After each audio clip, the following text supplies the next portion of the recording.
त्यामुळं आज मला पण अभिमान आहे की मला तुम्ही एवढं मताधिक्य दिलं.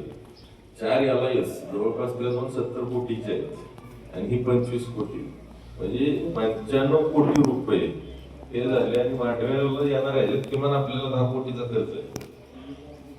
म्हणजे सरासरी असं समजा की 100 कोटी रुपयापेक्षा जादाचा निधी आपल्याला फक्त सातारा तालुक्यात तो फक्त नागठाणे जिल्हा परिषद गटात आला. म्हणजे ही एक वर्षामध्ये जे तुम्ही दिलेलं मतदान आहे त्याला आपण न्याय देण्याचा या ठिकाणी प्रयत्न केला. पाण्यासाठी जवळपास 100 कोटी रुपये आले. पण आता नागठाणेच्याच मतदारसंघात आता पलीकडची गावं पण येतात, कोपर्डे, साई, तुकाईवाडी, त्याला सुद्धा आता पुलाला 50 कोटी रुपये टाकले. एका वर्षात 150 कोटी रुपये एकट्या गटात आलेले होत्या जिल्हा परिषद गटात. ही जी काय शक्य झालं ते काय आपण दिलेलं जे काय मतदान आहे त्या माध्यमातून या ठिकाणी आपण